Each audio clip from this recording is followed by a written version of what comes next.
Hey, everybody, welcome back to the Mustard Seed Bitcoin podcast. This week I have on John Haar. John, welcome. Joe, thanks for having me, man. I'm excited. Yeah, this is fun. Going to be great to talk about all things Bitcoin here. I kind of want to start off with just kind of like Bitcoin price action this past year for 2025. I think like year to date, Bitcoin is maybe flat-ish as of right now, and sentiment is pretty bad, or has been pretty bad over the last few weeks, I guess, in the world of Bitcoin. What do you think about what's going on with Bitcoin so far this year? Yeah. I think it's funny. There's you read some tweets out there and you would think some people are more upset now than they were in the fourth quarter of 2022 when Bitcoin was down 75%. Um, so sentiment is a funny thing. I think it's like you can measure it by the gap between reality and expectations. And I think people's expectations were just sky high for this year. To be honest, myself included, I mean, I wasn't calling for some ridiculous moon number. But if you would have asked me to predict the price in the fourth quarter of 2025 and said, what are the odds that will be below 90K? As you and I are recording, we're above 90K now, but we've kind of been flirting above and below that number. So if you would have said, hey, what will the price be on Thanksgiving 2025? Well, what are the odds it'll be below 90K? I probably would have told you 1% or less chance that would happen. So this is certainly underwhelming my expectations, no doubt about that. But on the other hand, I mean, I think you just have to ask yourself the question, has anything changed about the long term, medium term, or long term Bitcoin thesis? My answer to that is no. I'll just set the table for some stuff we can get into more. But there's this other question about, are we at an analogous point now that we were at, November, December of 2021, where we had the peak then and we're rolling over and then we have a brutal year or two. My answer to that is no way. I just think basically every macro and market metric you look at that affects Bitcoin is either just not happening the way it was in 2021, or it's the complete opposite end of the spectrum. So I just don't see that analogy holding true. But yeah, I mean, just to throw a bone to the people who are thinking this is a brutal market, it almost feels like it shouldn't be happening this way. Just I think because of what I just described, it seems like there's so many things that are supportive of Bitcoin from a fundamental and a backdrop perspective. It just feels like how could we not be hitting an all-time high? And I think the all-time high we hit at the beginning of October was a super fake out for most people, because October, whenever we hit that, was the first week of October. So that was not even 2 months ago. And I think most people thought, here it is, this is what we predicted, right? Q4 is going to go to the moon for Bitcoin. And then a few days later, you get the October 10th leveraged flush out. Then you get, the government shutdown leads to poor liquidity conditions, and OGs are selling because they think the cycle is happening. The 4-year halving cycle is still happening, and we can get into all that. But yeah, I think it's just a big gap between what's happening in reality and what people expected. I would definitely encourage people to just, remember that what happens over the course of 2 months does not make or break any asset, whether it's Bitcoin or a stock or gold or whatever. So yeah, those are some thoughts on what's happening in 2025 so far. Yeah, I think that was a great high level overview. I completely agree. It's like everyone had great expectations this year for Bitcoin for a number of reasons, I guess. One, if you subscribe to the 4-year cycle, you're okay, well, this is the parabolic year where it's about to go parabolic, and it obviously didn't really. It's like we said, it's flat this year. And then also traditional markets have done pretty well so far this year. I mean, S&P 500 is up pretty substantially. Nasdaq's up, done well. Gold has obviously done incredibly well. So I feel like it's that combination of, okay, we expected Bitcoin to have a blow off top, and traditional assets didn't collapse, but Bitcoin just still couldn't get going despite strength in traditional markets. Why do you think there's been that disconnect between, the S&P 500 and Nasdaq and Bitcoin this year? Yeah, so in my opinion, it's kind of been a perfect storm of driving factors. And I will give the caveat that it's so my background, super quick, is I did spend 13 years on Wall Street, as most of that time as an institutional investor. So I've seen professional investors managing large portfolios for clients, and I was one of those portfolio managers. And it's just kind of a truism of markets that a lot of times something happens and then people find ways to rationalize it after the fact, like they assign cause and effect after. And that's not always true. Like markets are extremely messy. There's a million different factors, and sometimes people are not necessarily identifying them correctly. But if I were to now, rationalize after the fact what caused this big downturn from we're hitting 126K Bitcoin less than 2 months ago, it's a new all-time high, to like total sentiment and price shift. I think it's number one is this idea of the long-term holders taking profits at or around 100K. And then linked to that is that they had this expected cycle peak theory, that the 4-year halving cycle was going to happen. And like it has, to their credit, for 3 times in Bitcoin's history. So they just said, hey, 126K, I'm sitting on this astronomical number of Bitcoin. This is the time I thought it would peak, so I'm going to sell. I think that's number one. Number two was leverage traders getting flushed out. As they say, leverage is not good nor bad. It just makes things happen more quickly and more dramatically. So that means it can cause the price to run up faster to the upside, or it can cause the price to go down a lot faster and in a bigger magnitude. So I think that caused Bitcoin to disconnect. I think the government shutdown and the TGA building up to 1 trillion caused poor liquidity conditions, and Bitcoin is very sensitive to liquidity conditions.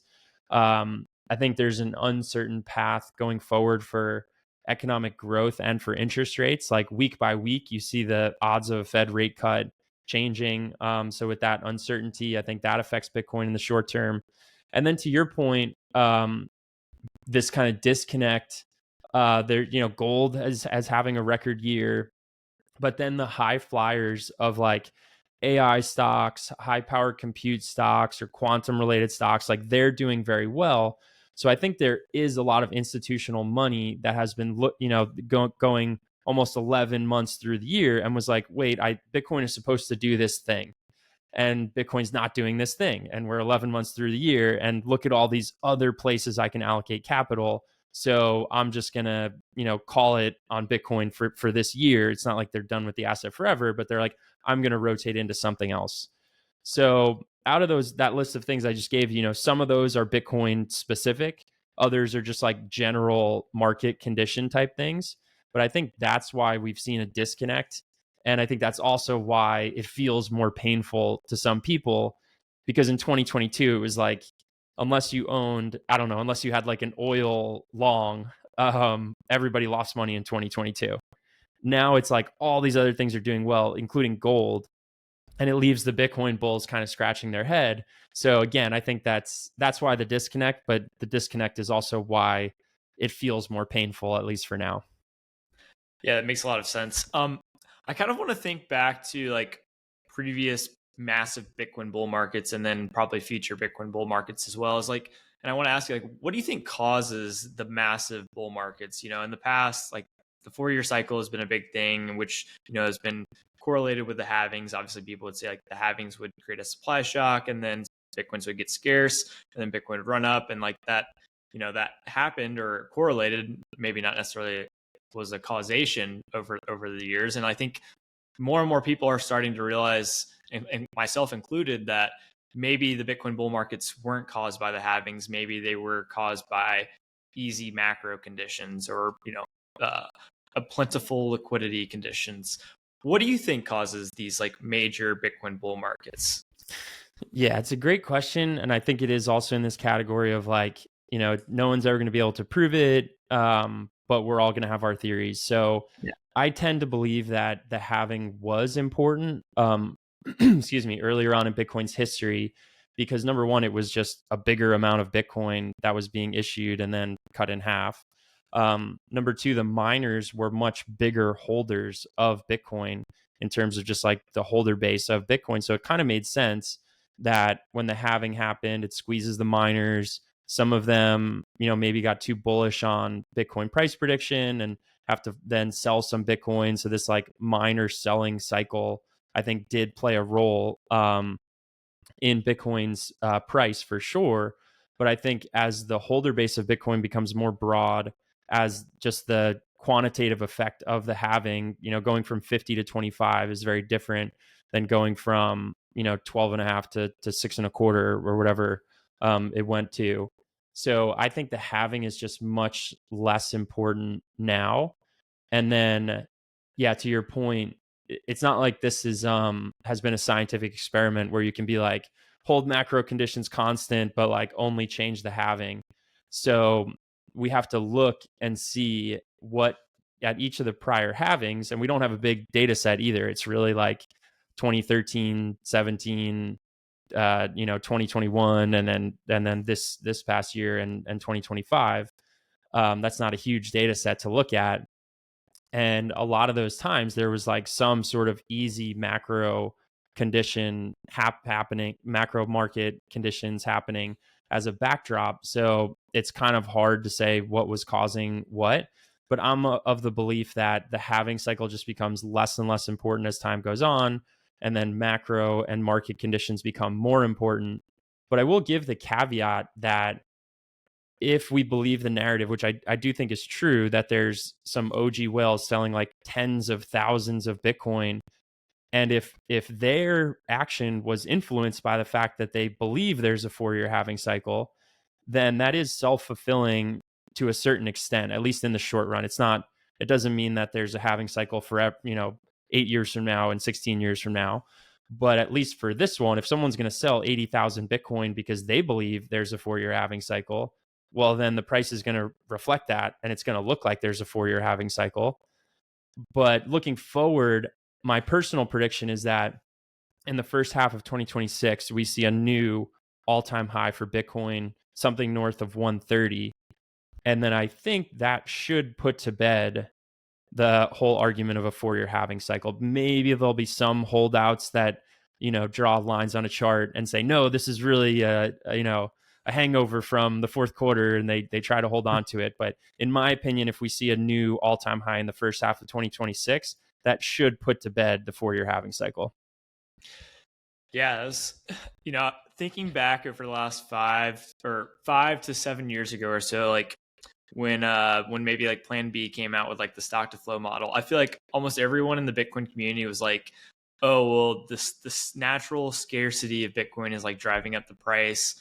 We never, from my perspective, or from what I remember, I'm curious if you agree, like I don't remember us ever really talking too much about like macro conditions. Like now, you've seen people put like the ISM or like the Russell 2000 and compare that to Bitcoin, and like the historical bull runs have like lined up pretty well, just like the halvings have. And like you pointed out, exactly, like we've had such a small sample size that you really can't say any of this is, true, or whatever causes this is actually causing it. But it's interesting like how the narrative has shifted over time, where it seemed like scarcity, the halvings were playing a big role, and then now it's like the macro conditions are playing a huge role, if not have not been playing the entire role this entire time, which is just kind of interesting. I don't know if you have any additional thoughts on that, but no, I would say so. I kind of got my very quick background is I've been like a hard money, sound money proponent since 2008 because I was a college kid when the financial crisis was happening, and that basically caused me to look into like other branches of economics, and I found Austrian economics and sound money, but that was like a gold thing for me. I didn't even hear the word Bitcoin until many years after 2008 and 9.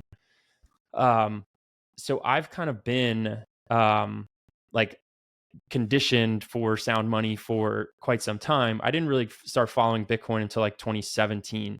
But I think I would agree with you. People were not really talking about like, quarterly macro conditions back then, which is like almost like the primary focus now of a lot of Bitcoin content. And now you're making me think like, when was that shift?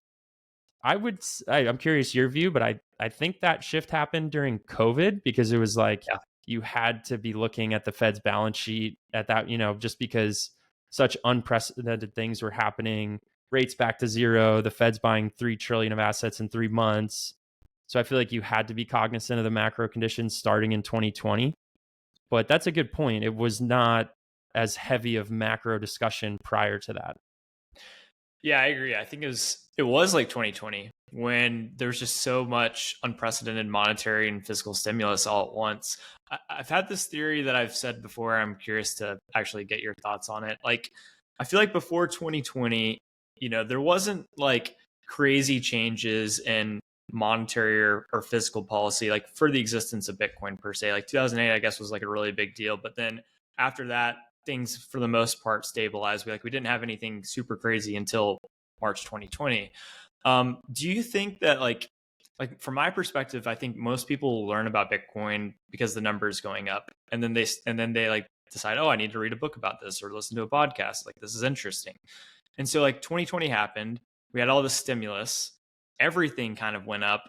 Do you think that like everything having the NGU technology during that specific time like clouded Bitcoin adoption for a little bit, in the sense that like 2017, from my perspective, is like Bitcoin was going parabolic and like nothing else was like really competing with it at the time. And I think that captured a lot of attention. Whereas like the last cycle, and even maybe this cycle, it's like Bitcoin's just kind of pacing with everything else, and it's kind of like clouded everyone's potential like judgment and perhaps slowed adoption because there's been so much distortion in monetary and fiscal policy. Like, I'm curious if you agree with that or if you disagree with that. Yeah, that's a really interesting thread to pull on. I do think I agree, and I think it is happening even now. Like, there's just some friends who I have here in New York who either work in finance or have worked in finance, and they they just manage their own money, like as part of their uh, they manage their own money just like on the side, right? They have their day job, but they're always talking about like their personal account, what to invest in, whatever. And I definitely have had some of them be like, oh, I could just own Nvidia. I can just own XYZ tech stock, or Bitcoin doesn't really do that much better than QQQ. Like, that's their view. Obviously the numbers, depending on the time frame you pick, Bitcoin does outperform QQQ just historically. But if you look at like certain time periods, you could be like, why do I really need to own Bitcoin? I can just own something else. I think I would obviously push back on those people. So firstly, I would agree that people are thinking that. And maybe that started in COVID as well. I would push back just because, I mean, even if someone told me that NVIDIA, let's just hypothetically pick some numbers. Someone tells me that NVIDIA is going to be up 50% next year and Bitcoin's going to be up like 40% next year. I mean, obviously putting aside the fact that if you know that with certainty, then yes, you would just own NVIDIA. But like, you're playing the odds of that potentially happening.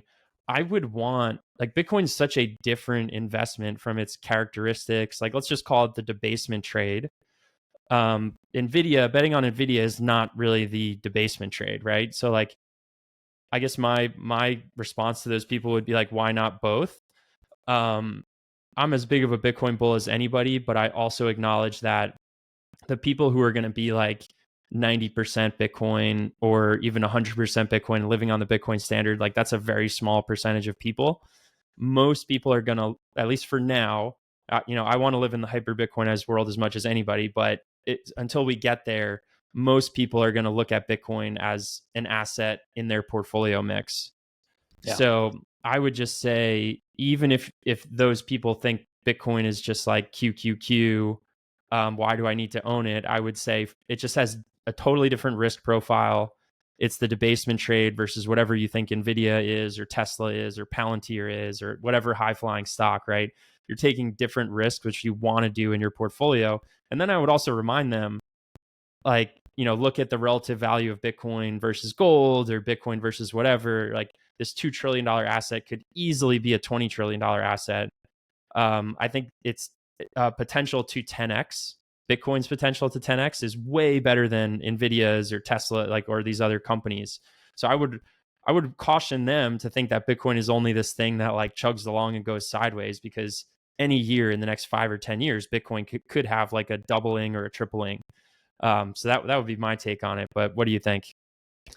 Yeah, I mean, I think you're right. I mean, I think like on a risk adjusted basis, it's like there's nothing, it's hard to argue there would be something better than Bitcoin.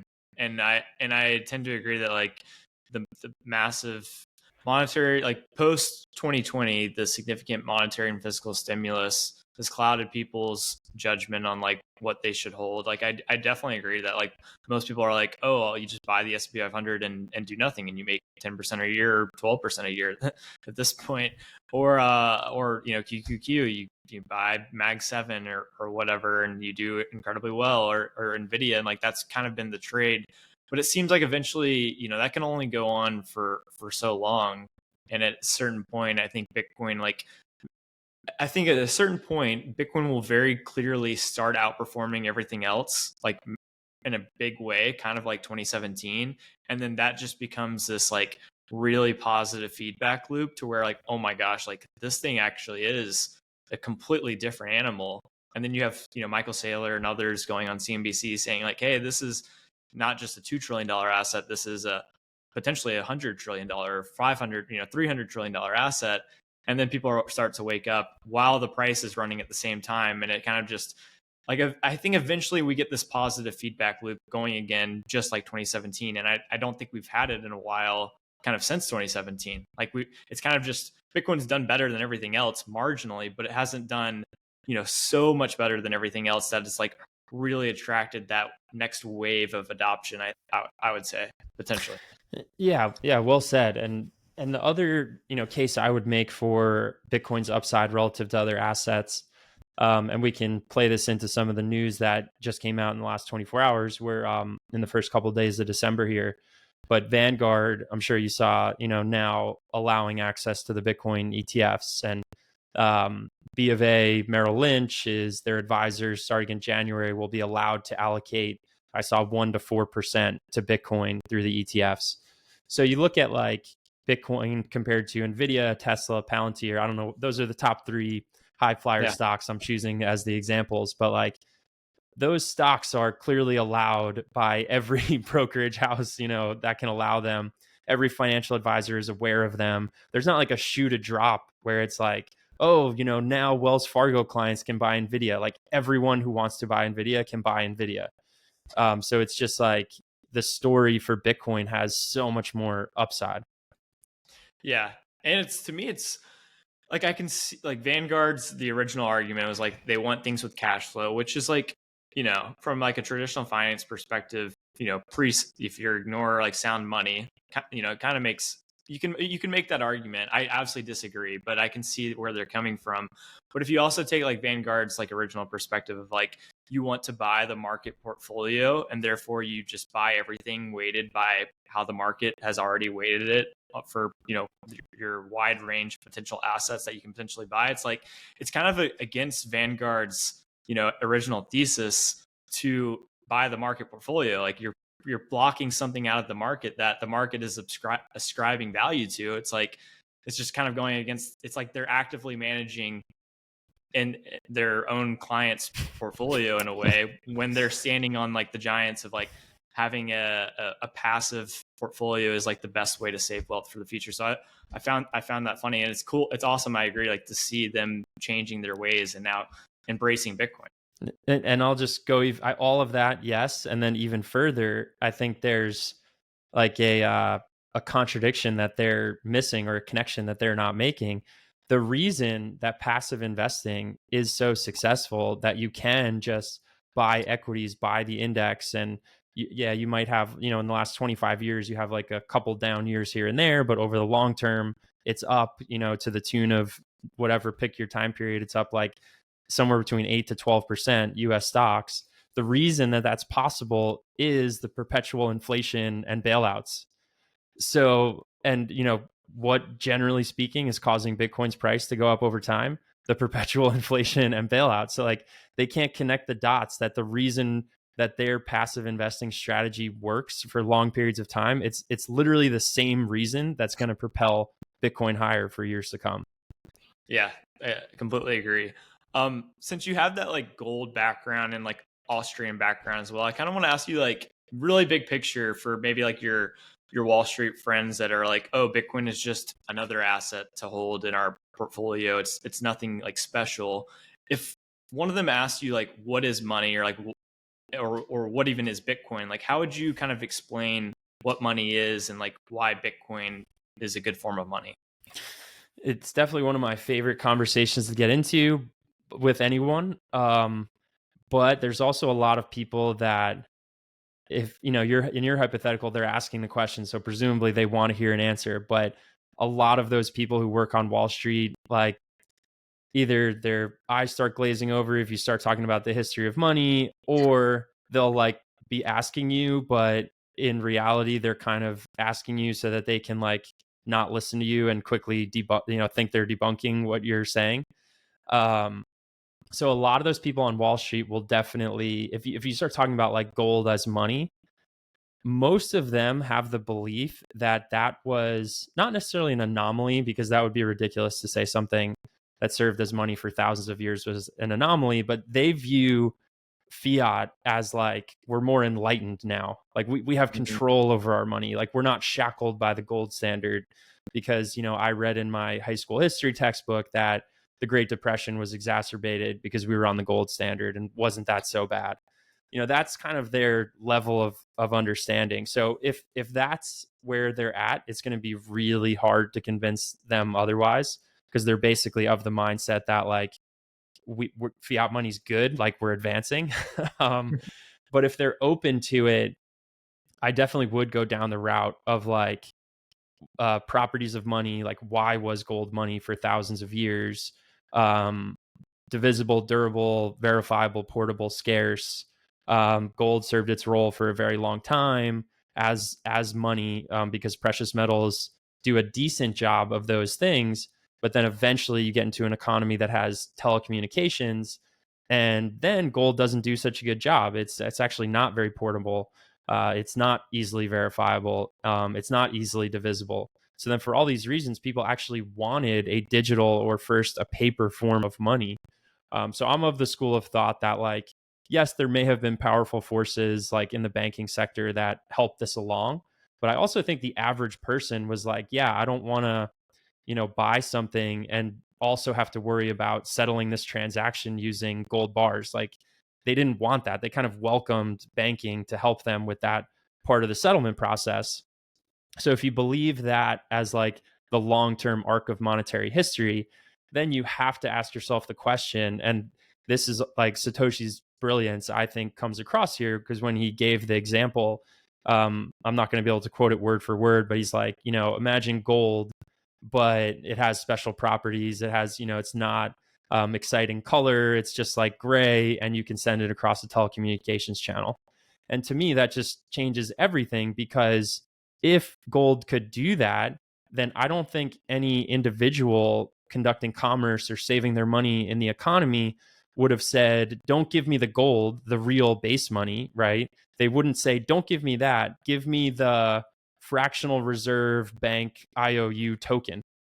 Like, they only wanted to use that because of gold's limitations. If gold didn't have those limitations, they wouldn't have done that.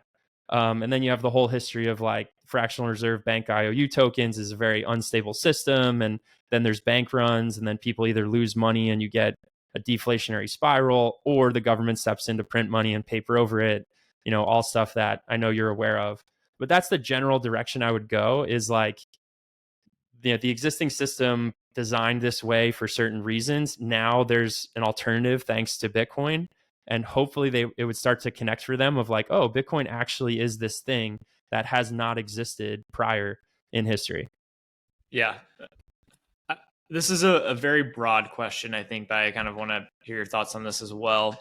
What do you think about like the origins of credit, and then also like the future of credit? So it's kind of a two-part question. Like, I know in I've seen you in Twitter threads, and I agree with you on this. It's like a lot of maybe like modern monetary theory, or Keynesian types will be like, no, like credit was just existed outside of anything else. And you're like, and you've made the point in the past, like, well, credit was denominated in a good form of money. Like gold or something, or seashells or whatever else. How do you think about like the origins of credit? And then maybe next question could be like, how do you see credit evolving, on a Bitcoin standard? Yeah, you've definitely seen on Twitter that I'm passionate about this one because there's a lot of things that people can disagree about in this world, but when there's something that we should not be disagreeing about, like this should be a point of agreement. I start to rip my hair out. But yeah, because this idea, like the MMTers or David Graeber is somebody who I think he's the one who popularized this. He claims that credit came before barter and that credit came before precious metals as money. And you start to look into that statement and you realize like that's not even possible by definition.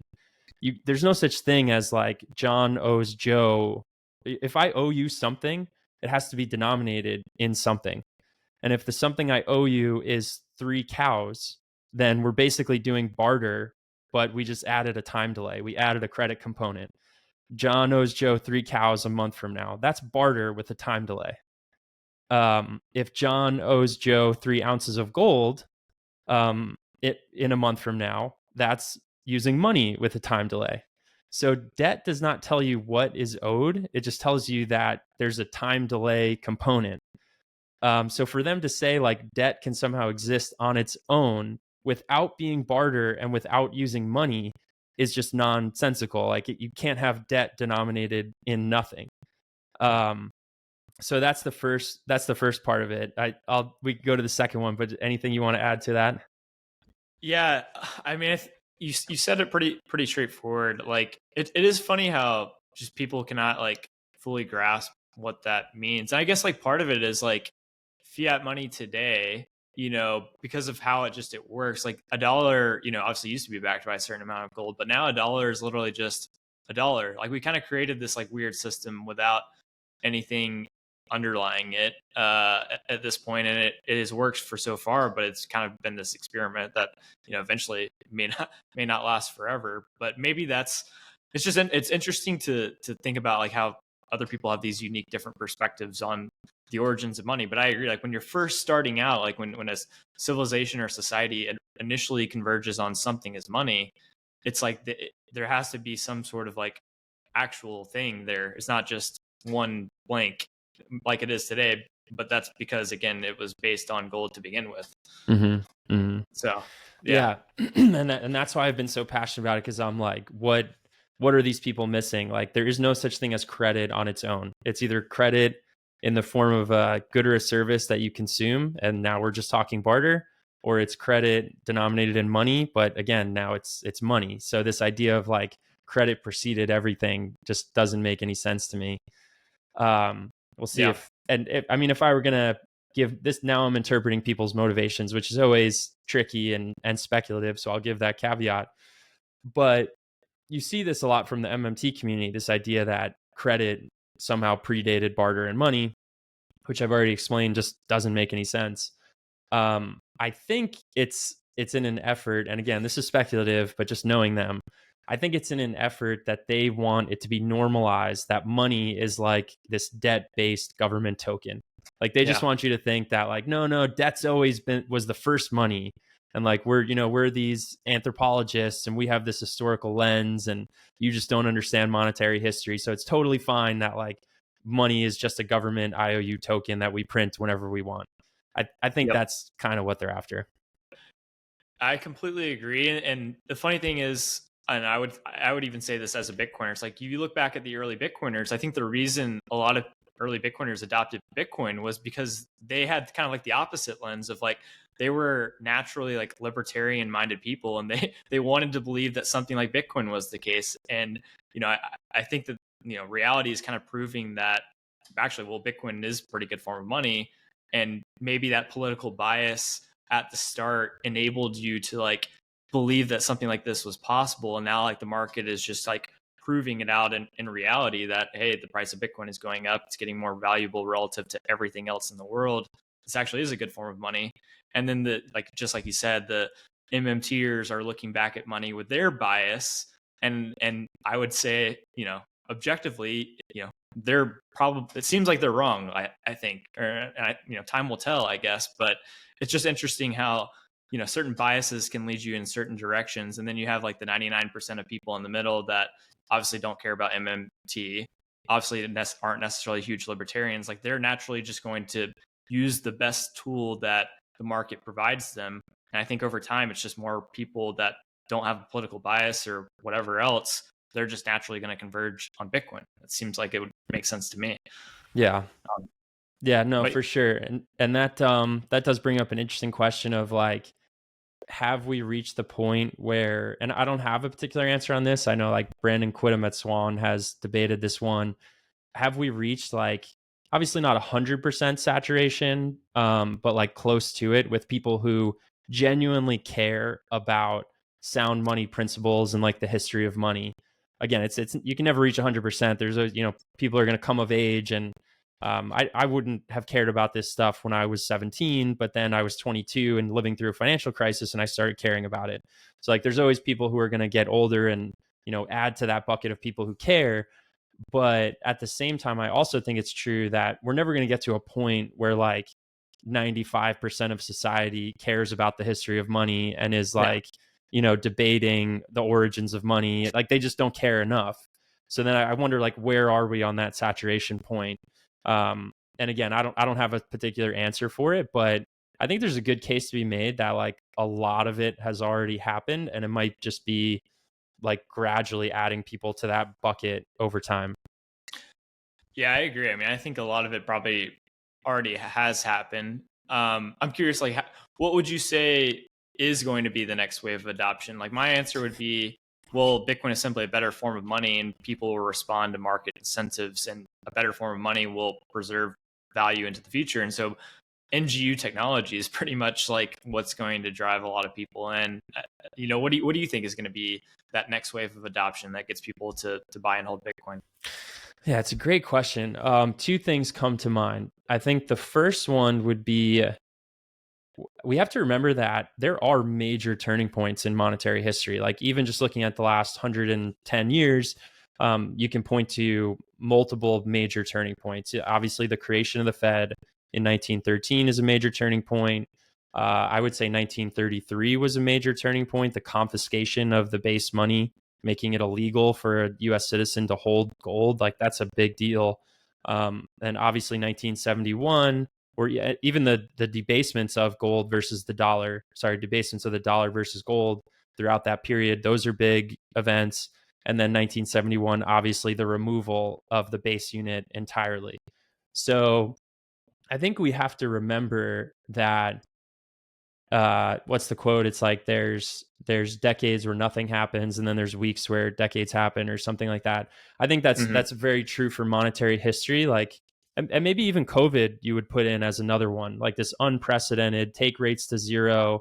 The Fed literally bought 3 trillion of assets in 3 months' time. Um, I think things like that will happen, and those could signify a big chunk of the population waking up and being like, whoa, what just happened here? I want to learn more about money and Bitcoin. Another way to explain what I just tried to explain is, I think people in Argentina, for example, grasp the concept of Bitcoin much more quickly than your average American. Obviously, why is that? They've lived through things that have forced them to grasp it. So, number one, what would add a lot of people to the bucket of who actually cares about money and learning about money and monetary history would be if there's another major monetary turning point in the US going forward.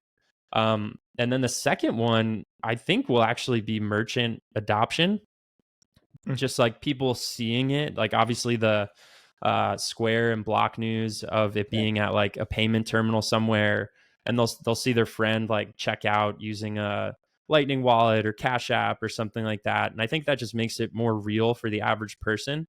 I don't think that means that person witnessing that is going to pick up the Bitcoin Standard or Broken Money and just like start reading it that night.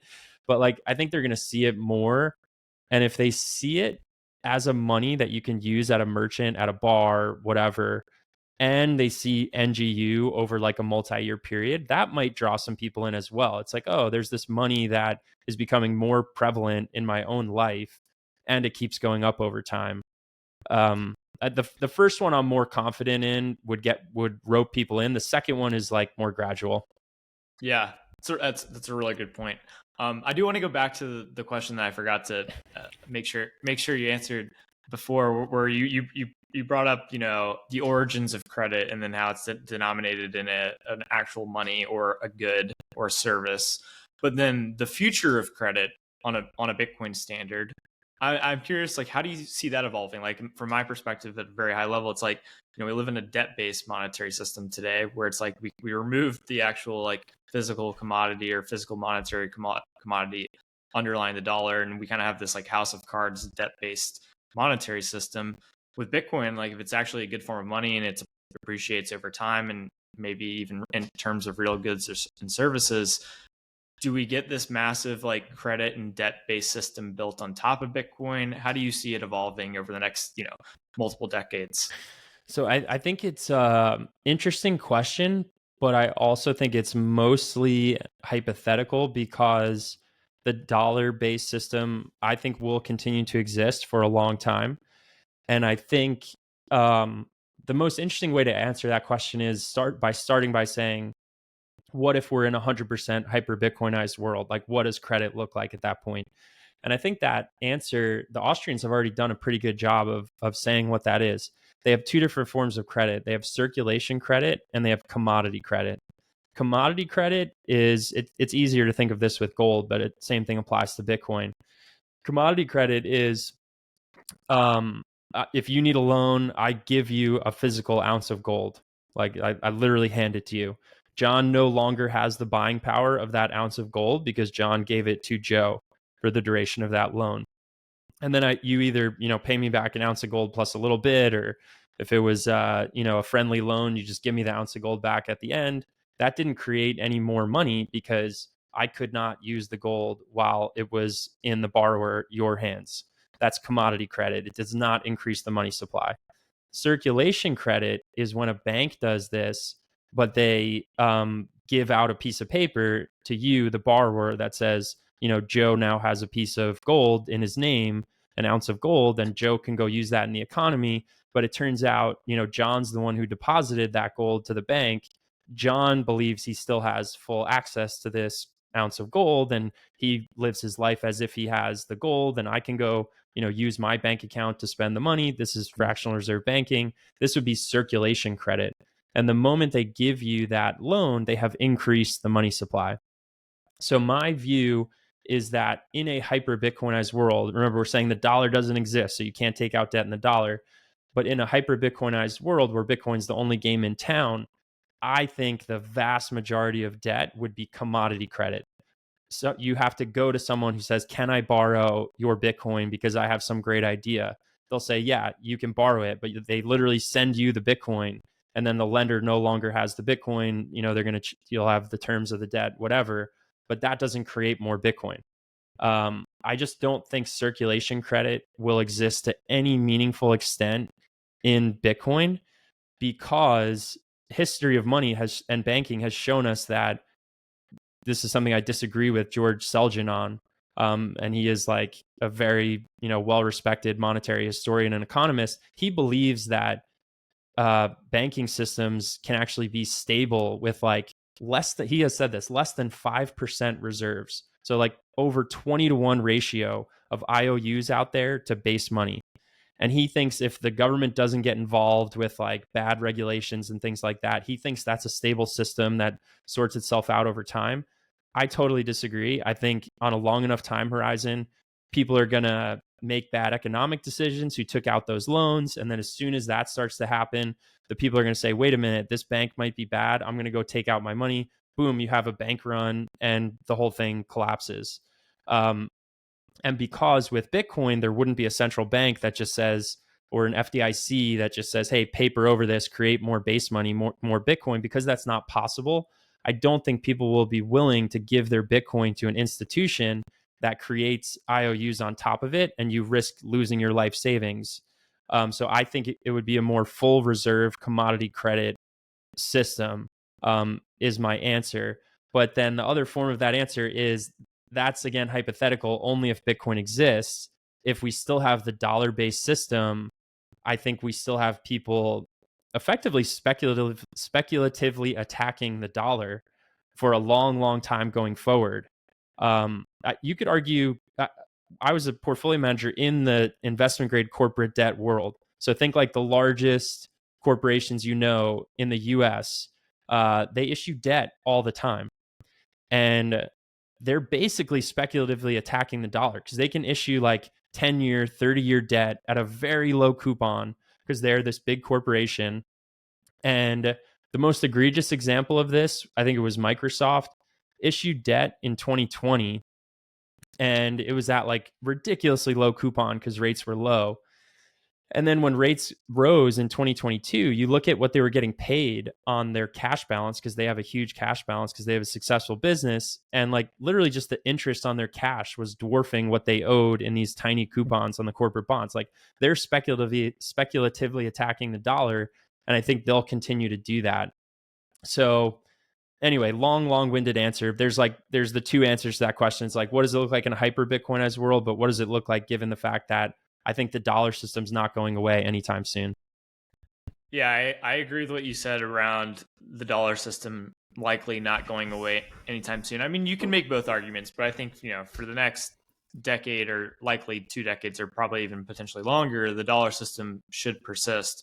I do want to ask you about, investment grade corporate debt, especially, in the Bitcoin treasury world. Like now you have strategy and other Bitcoin treasury companies like issuing these digital credit products that are in a way speculative attacking the US dollar. What do you think so far about, the, the how these treasury or how these digital credit products are being looked at? Like I saw, that I guess S&P rated strategy and it was junk.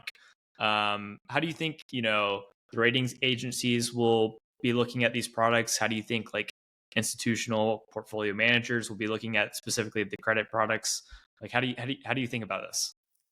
Yeah, so I think speculatively attacking the dollar is something that, like I was saying before, companies do it whether or not they use those funds to buy Bitcoin, but borrowing a whole bunch of money at attractive terms and then doing something more productive with the money is advantageous for people to do. I think strategy is just doing it in a particular way, which if the Bitcoin thesis plays out the way you and I and others think it will, this will be successful for strategy. That's just the way that the numbers work, right? Like a few things need to hold true for strategy.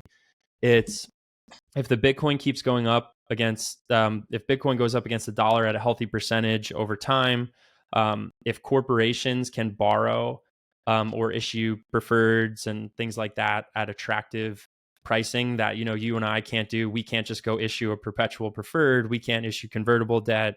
All this stuff that a corporation can do, if that holds true. And then thirdly, if investors are looking for Bitcoin exposure, but they want it to be either adjusted or securitized. So there are a bunch of investors out there that can hold MicroStrategy, but they couldn't hold spot Bitcoin. They can hold one of the perpetual preferreds, but they can't hold spot Bitcoin. They want this STRC. They want 10%. It's Bitcoin exposure, but they don't want to hold spot Bitcoin for a variety of reasons. So if all three of those things hold true, I think strategy will be successful over the long term. Whether or not the stock doesn't just go up in a straight line because sentiment can shift. And on that point, my general view is, in hindsight, the sentiment did get overheated. And maybe there's a counterfactual world where if Bitcoin were at 150 right now, strategy stock is at 700 and, we're having a totally different conversation. But with Bitcoin sentiment shifting, Bitcoin treasury company sentiment shifting, I think it got too hot, but now I think it's like ice cold. And I think the truth is somewhere in the middle. But yeah, as long as those three things hold true, the Bitcoin treasury company strategy is a good one. That doesn't mean every single company pulling it off will be successful. Like at some point, there's going to be saturation. You can't have like 300 companies doing this. But I also think you're going to have more than one company doing it. So again, I think the truth will be somewhere in the middle. But right now, sentiment will have to shift before any of these Bitcoin treasury companies start doing well again. And you're not going to get that with Bitcoin at, 91,000. Mm-hmm. We've seen like Jesse Myers is famous for creating the total global wealth chart and, showing that, fixed income, for example, might have $300 trillion worth of wealth stuck in it right now. Do you think that these digital credit products are going to start eating like that large of a market? Or is it going to take a long time for like institutional portfolio managers that are buying Microsoft corporate bonds to begin buying any sort of like new, unique digital credit product? I think it will happen, but I do think it's going to take some time. And I can give some direct insights from my time as an institutional investment grade credit PM. And if you're going after like the really big portfolios, for example, life insurance companies that might have a portfolio of their own of like 50 billion or $100 billion to allocate. They are super conservative. So they would need a bunch of things to happen before they start investing in these types of products. They would have to, it would have to be rated number one. And I think you referenced, or did we even talk about strategy getting a S&P rating yet? I don't know if we did. I mentioned it, but okay. briefly, yeah. Okay. Yeah, I thought so. I thought I heard you say that. But they have like an issuer rating, which is different than a security level rating. It's also a single B, which means it's a junk rating. So they would need to get not only an issuer rating, but a security rating, and both would need to be investment grade before these large insurance companies even considered them in a meaningful way. I think there was an example of one insurance company buying Strategy's convertible debt a couple years ago. That was more like a one-off. Like, they probably put it in like their alternative asset bucket. If you want insurance companies to think of the perpetual preferreds at Strategy as being comparable to like, Qualcomm's debt, they're going to need to be rated like single A or better. They're probably just going to need to be around for a while. Insurance companies are not usually the ones who want to be like trailblazers on anything. And then every single institutional investor has their own investor policy statement, which means you have to write it in and be like, we allocate to these sectors and these instruments, and we have these limits and things like that. A lot of them will have an analyst who covers every sector. And MicroStrategy is just like newer. They're going to have someone who covers it and understands it. And on the long arc of history, I think it's going to happen. But I would say don't hold your breath just yet. Yeah, I mean, it's so interesting because it's like I agree that obviously if these products get rated by a good rating agency and they're not junk rated, they're investment grade rated, like I feel like that would be a huge like step forward. I'm curious, like, do you think that like on a risk adjusted basis, like are these products like digital credit products low risk or fairly low risk compared to a Qualcomm bond or Qualcomm preferred equity product or whatever else? Like, how do you think that the risk actually lines up? Like, would you rate them as investment grade today, or how would you think about rating them?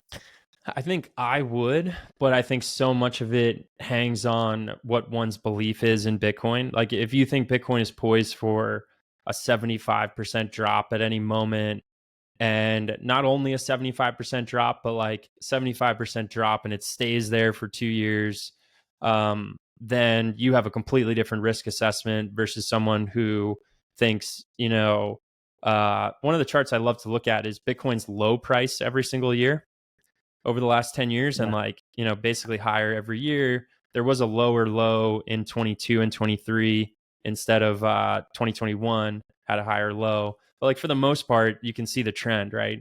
But that's my view. I think that's going to continue. I feel like I could give someone a good argument as to why it's going to continue.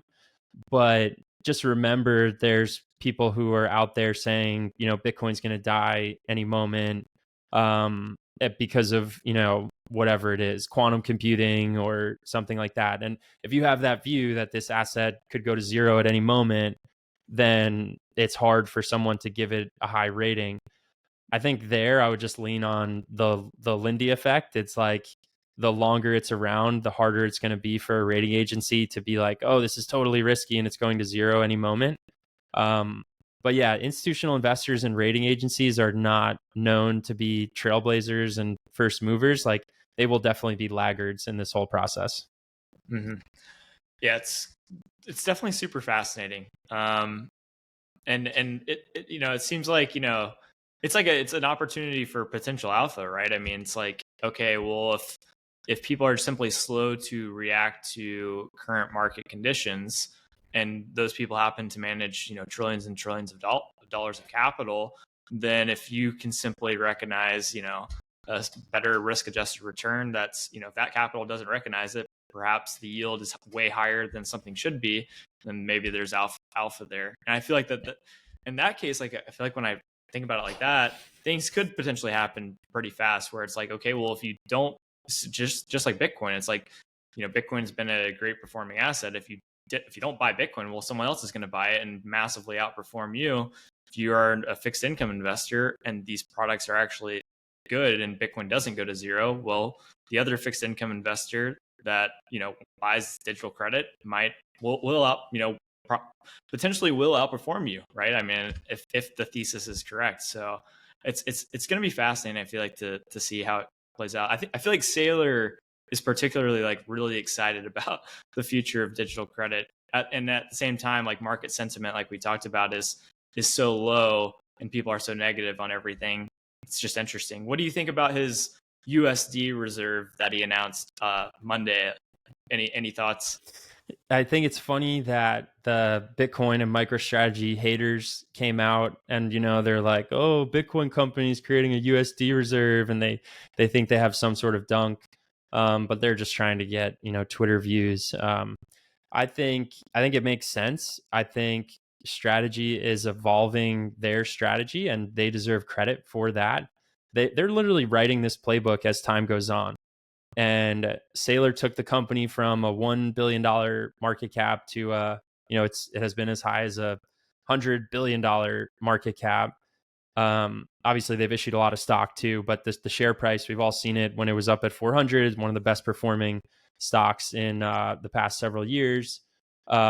And not only that, but he did it through 2022, where one of the articles I love to reference from that time is the Wall Street Journal wrote an article that was titled "The Man Who Bet Big on Bitcoin and Lost." They literally wrote his obituary like the company was bankrupt or something. And it's like, 6 months later, that was the perfect time to buy, right? At the lows, they wrote his obituary. So I look at it and I think they're writing the playbook as time goes on. And this is a response to the people who think, oh, strategies, all these products, either the equity or the preferreds, they're risky because if Bitcoin goes down by a bunch, strategy has to tap the ATM common, and that's the only way they're going to pay the dividends out on all these instruments. And whether or not that was true or false, that was a narrative that was out there. So I think strategy wanted to respond to it and just say, okay, you guys are worried about this event happening. I think if Michael Saylor had his way, he would not have a USD reserve. But you have to, they're also, I'll make a point. They're playing a different game than, an individual. Like they have to court institutional investors. They're playing the financial engineering, speculative attack game, which is different than an individual. So they have to respond to institutional investor concerns, not like you or I would not have to respond to, right? So I think that's them just looking at the landscape and saying, okay, you guys had this concern. Now we're going to have between 1 and 2 years of US dollars in this reserve to cover the preferreds in case you guys are worried that Bitcoin's going into a bear market. And I think that will just help the demand for the preferreds. And then over time, they'll be able to acquire more Bitcoin than they otherwise could because there will be more institutional interest in the securities that they're offering. Yeah, I mean, I think that makes a lot of sense. Last question, then we can close it out. And you kind of touched on this a little bit earlier about like catalysts for 2026. What do you think happens next year? Like, are we going to get this solid Bitcoin bull run, and like what could cause that? Yeah, so I think if you look back, the biggest catalysts since the 3 years ago, the FTX bottom, I think the two biggest catalysts were the ETFs in January of 2024, and then the Trump election in November of 2024. Like the Bitcoin obviously moved without those two things happening at different points, but those were the things that like really propelled it higher in a short period of time. So it is a question you should be asking yourself, like, all right, what are the catalysts that are on the horizon? And I think if you look at, I'm actually not predicting there to be like some absolutely massive thing that happens. Like if you rewind the clock back enough further, like the COVID era policies was another massive catalyst for Bitcoin. So my personal view is I'm not expecting some massive, massive change like that. I think the macro backdrop will remain supportive, kind of more like gradually supportive. It'll be like the Fed's increasing its balance sheet, which like they're already poised to be doing. They're not going to call it QE. It's not going to be 3 trillion in 3 months, but it's going to go up over time, at least with GDP. Maybe they'll have to do some special operation to increase it a little bit more, but they're not going to call it QE. Maybe they'll change like bank SLR ratios or something like that so that the banks can own more treasuries, which is basically QE through the banks. Like this is all part of the debasement trade. I think the headlines we saw today are in the last 24 hours are big as well. Whether it's like Merrill finally saying, "Yeah, we'll let you allocate your high net worth clients to Bitcoin," or Vanguard is opening I think they're 10 trillion in assets, something like that. Their clients can now buy Bitcoin. I think it'll be things like that. And then finally, I think if we do hit a new all-time high in the first half of 2026, like we were talking earlier in this conversation, that should put to bed the 4-year halving cycle. And then I think people will focus more on the macro backdrop and all those other factors I just mentioned. I think the US will still be spending, federal government, 6 to 7% deficit of GDP outside of recession. That's like really unprecedented. So I think people will say, okay, there's no 4-year halving cycle. Bitcoin is becoming an allocation in people's portfolios because Vanguard's bending the knee, Merrill Lynch is bending the knee, and macro conditions are supportive. That's my like base case.